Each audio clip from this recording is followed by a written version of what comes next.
Well, I guess I'll just say it. Um, about a year or so ago,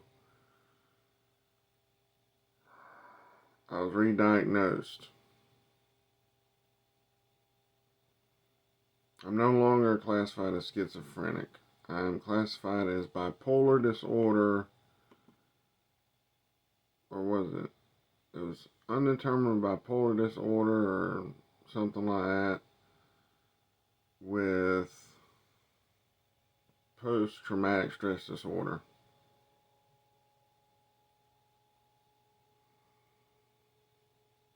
So,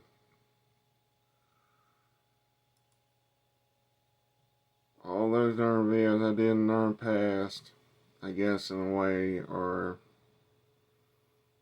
useless. I guess. Maybe, maybe not. I love the fact they don't even know what the hell I am, really. Because I was, because see, here's the thing.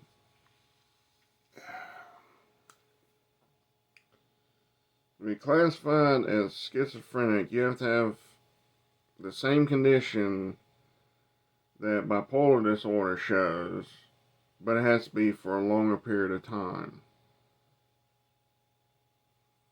So you have to go for, I think it's like 3 weeks out of a month, or is it 4 months out of 6 or something like that, in order to classify as being schizophrenic. Well, when I was labeled as schizophrenic, I'd just come out of a really horrific, like, bad breakup, and I was messed up to hell and back. Now that I've learned to channel my stuff and understand what triggers me, I'm actually able to function much more reliably. But like I always going to tell folks, I'm not 100% stable all the time. Like, when I got fired, for example, I've been working at this company for 6 months.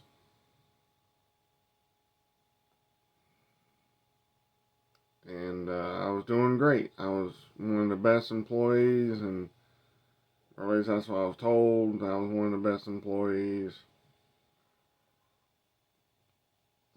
And so I got transferred over into the shop because I had an incident where I almost got hit by a semi doing almost 100 miles an hour.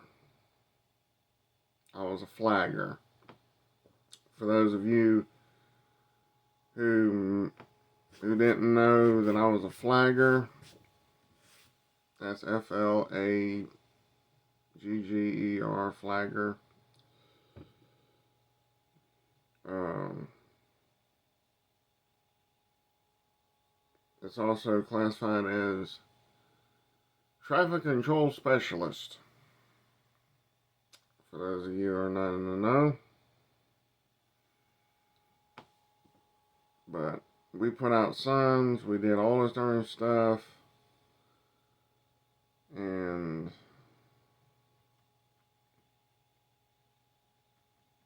when I got transferred over to the shop, thought I was doing fine. I knew, I said it again, I knew that we were slow at the darn time, but like they had all told me, they said, "Oh, don't worry about it, man. It's a little slow now, but you can still assist us in doing some of this stuff." And they're all like, they won't care. I was like, I'm still a little nervous about getting fired because I ain't got nothing to darn do. Well, sure enough, the first day I went in, I basically swept the floor for a little while, and then I was found and then told to go and help or assist this guy by the name of, I think his name is Cliff. Go and do. I basically had to follow him up to Macon, Georgia. For those of you who do not know where Cordell, Georgia is, and Macon, Georgia is, it's about 50 something miles around there, maybe 60, from Cordell to Macon, or at least where we had to go to Macon. It was about 50 miles, maybe 60. Well, I thought everything was going fine. I should have knew something was up, and the reason I'm looking off to the side like this, because I'm looking at myself in the screen, forgetting that the darn camera's right there. It doesn't have a telltale light on it. But back on subject. Well, I should have knew something was up when the guy offered to buy my food. I was all apologetic, thankful and humble and all that. But I should have knew something was up then. Should have knew something was up.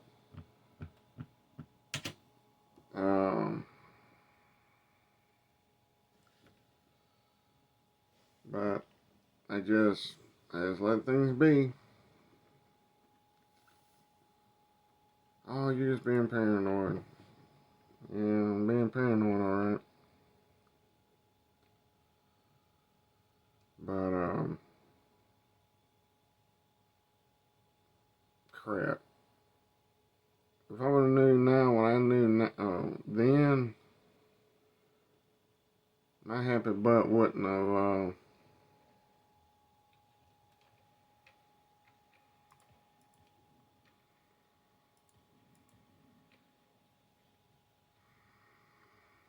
I love everybody saying, talking about one of these armors is that the best one. I got the best one.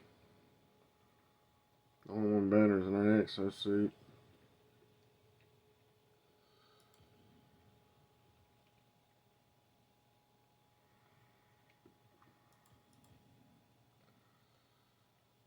But, yeah, if you're wondering what I'm doing, I'm trying to play a little bit of Stalker 2. That's the reason I'm a little distracted. But the only reason I'm distracted is because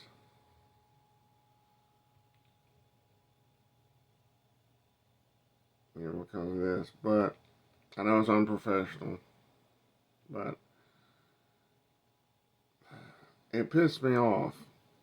It truly pissed me off because talking about me getting fired pissed me off. The reason that pissed me off was because I'd worked for this company for 6 months, showed that that I was a good employee. I showed up when I was supposed to show up. I showed up earlier than I was supposed to show up. And I was doing everything in my power to try and save my job. Trying to show that, hey, I can do oil changes and tire rotations and, the basic stuff.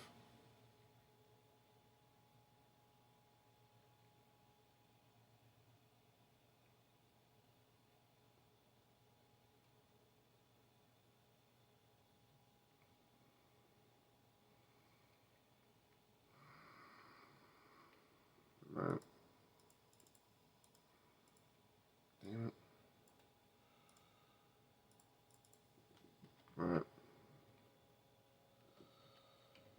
they just don't care. They just didn't care. They didn't even give me a warning. They didn't give me nothing. I literally walked in there, worked one full day. One full day. And even then, it wasn't even really a good darn day because I had to learn how to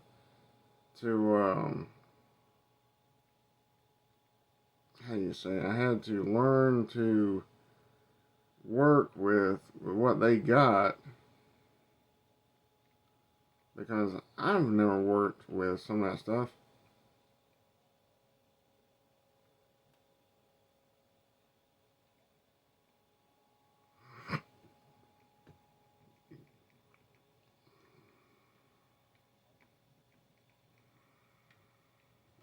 But yeah, that just sucked.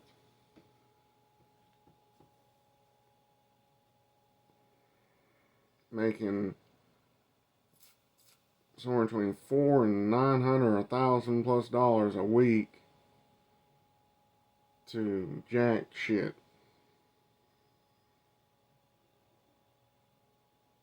Now I'm basically having to hunt down another job. I'm hoping that peer support will help me find another job.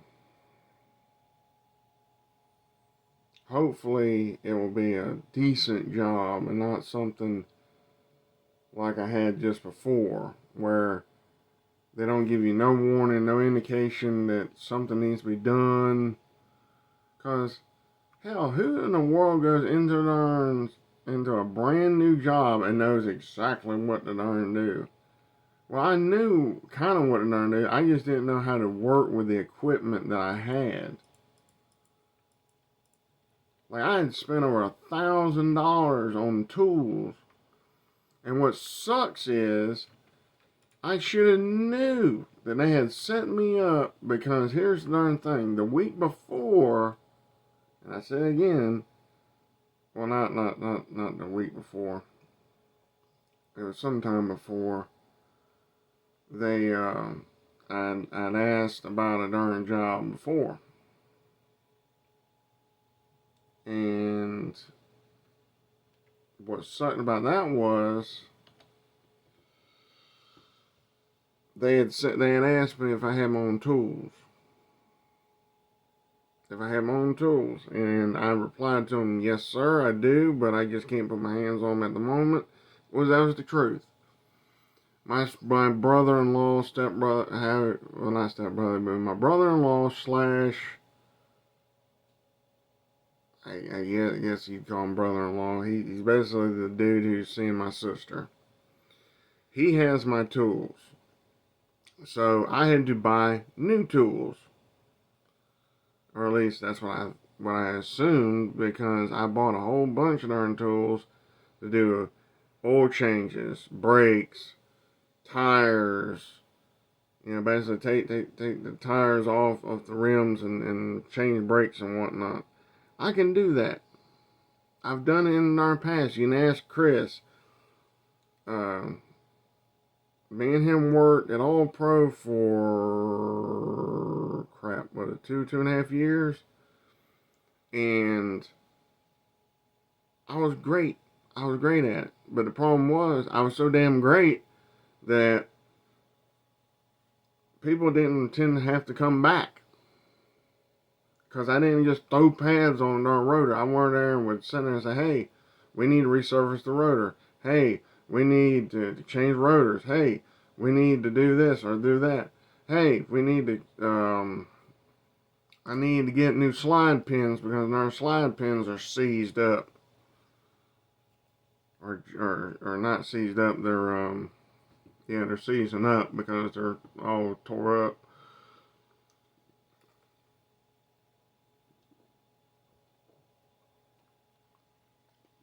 Hey, it needs a new boot on the slide pin. Hey, oh crap, what was it? Hey, customer, do you want ceramic or do you want semi-metallic pads?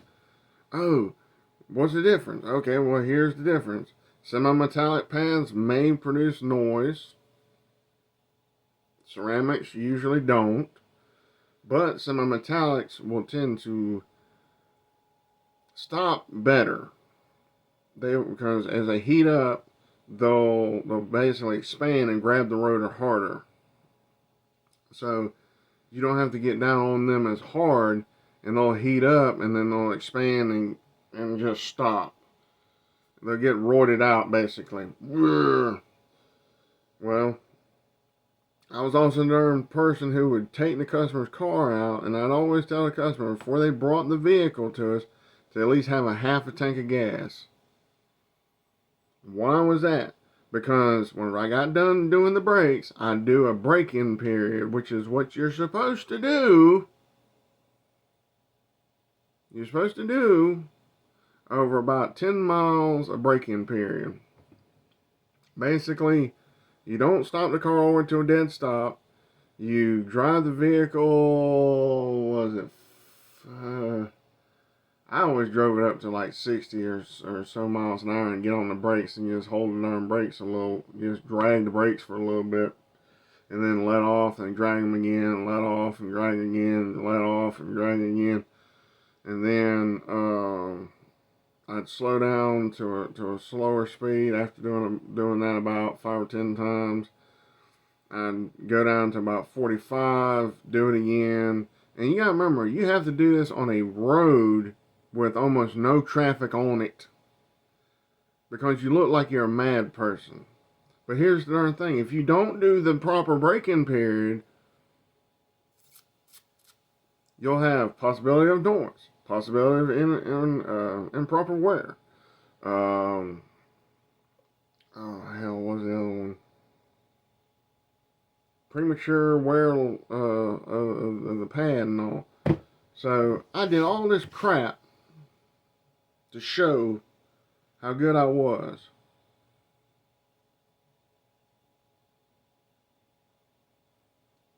You know? Oh, I also forgot about this. I can't show on my phone, but I don't know how many darn times I've quizzed an employee at a darn shop. I had a photo of 2 brake shims. You know, little pieces that the pad sits between the caliper bracket and the pad. They basically allow it to slide effortlessly. They're usually chrome plated. Or at least that's what it looks like. It could be nickel. That's one of them. Well, I showed them the OEM one, and I showed them the aftermarket one, the one that they sent with it. The aftermarket one had about this much gap. It wasn't right. So what had happened is the darn pad will wear down to that point and then not be able to back up. So what happens is it drags to that side. The employees at most of your parts stores don't know that.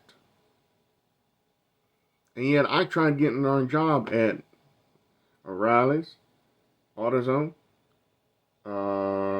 Advanced Auto Parts. Oh, and speaking of which, at an AutoZone here in Cordell, the guy who was working there as the manager, were there, and he's a slimy piece of shit. But I'm just gonna say it like this: the guy knew that I was ex-military. He knew that I had some mental issues, and then he basically, how do I say it? He judged me inappropriately. He basically did something illegal. And what was funny to me was he straight up told my boss, my brother-in-law, that he had done this. But he said that some other employee did it. Yeah. I asked the other employee if they knew about my medical history, and they said no. But at the time, this was about a year and a half ago, I went there and thought I was still schizophrenic. So when the guy asked me, if you don't mind me asking, what mental health issue do you have? Me being me, I went there. I said, well, they can't judge me on it, or they can't judge me for it because it'd be illegal. Well, what did the guy do? He judged me for it. He went there and straight up told my boss that another employee told him that I was schizophrenic. Told his boss, you know, the one who can hire you and all. So they called me a liability and wouldn't even allow me to go in there. Or not go in there, but would not allow me to work there. I'm going to be delivering parts. That's it. That's all. Parts. I was going to be happy just delivering parts for you assholes. And then y'all judged me for it. Told me that I was a liability.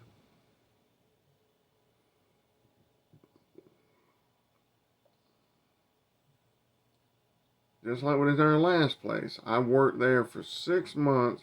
I was one of the best employees because I didn't smoke dope. I didn't sit and discharge firearms on duty. I didn't just discharge firearms like a darn raving lunatic over there in darn Africa, over there just shooting shit in the air to be shooting it.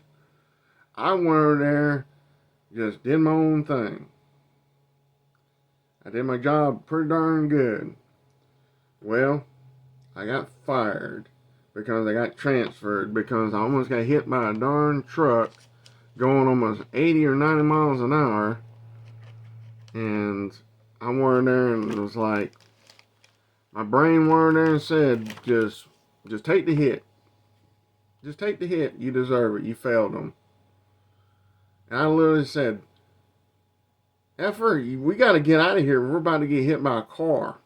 Or a big ass truck, I should say. Because the truck turned the steering wheel hard to the right. Because he was going, no, yeah, it was to the left. My mistake, left. And when he did, I could see the tires lift.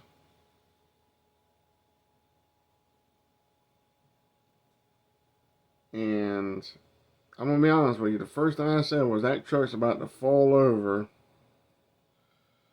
And it's going to be all on me. It's going to be all my fault. The dude was doing 70, 80 miles an hour or more. But it's going to be my fault. I wouldn't go back to work for Griffin if it was the last place on this planet. Because the pay is okay, but most of it is dog shit. Most of it's dog shit. They won't give you no information about if you're doing your job wrong or you need to correct things. You know, like when I first started working there, they'd correct me, they'd work with me, they knew that I did not understand or didn't know flagging. I wasn't certified. Oh, speaking of which, I got a card that they gave me is for 4-hour training. Here's the truth about your 4-hour training there. It was 45 minutes. And they mostly gave us the answers afterwards.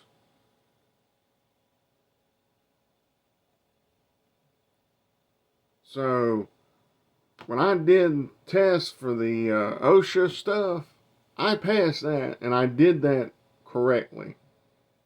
I went on my computer, and I did the darn test myself. Well, when it came to their crap, talking about for a flagging class, because they were in such a big hurry, because Telfair County, over there at Jacksonville and Lumber City, we had a job we're doing over there still. I'm going to tell you something about that. The day that we started there, or the day before, or something like that, was when we took our tests. And what was funny about that was, I'm expecting a 4-hour test, because that's what everybody who was over me had told me. It's going to be a 4-hour test. You know, if you fall asleep, you automatically fail. If you do this or that or whatever, you fail. And then it turned into a 45-minute test. When I got in the card, it said 4 hours, and I was like, that's a lie. That's the reason, if you test those folks, a lot of them will fail. They won't pass. Because they don't really give a crap about getting things done right. They will rush and half-ass and do things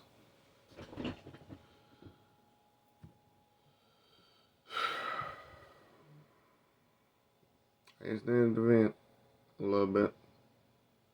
Because I've been judged so many different times about being, what is the word I'm looking for? Unreliable. I've been called that by somebody who is unreliable. But of course, that's what I've always been told, that people who are unreliable or people who tend to throw blame and stuff like that are the ones to be blamed for it. But I hope you don't catch that buzzing noise too much, because I'm not 100% sure if it was that fan. But the thing of it is one, be careful what the hell you say, because you think that it can't be used against you when it can be. When I got fired from Griffin, I'd worked there for over 6 months, and what was it? I worked there for over 6 months, and then like the last 3 dang days, I didn't even get 3 days, to be honest. I got 2 days and a sliver, basically 2 or 3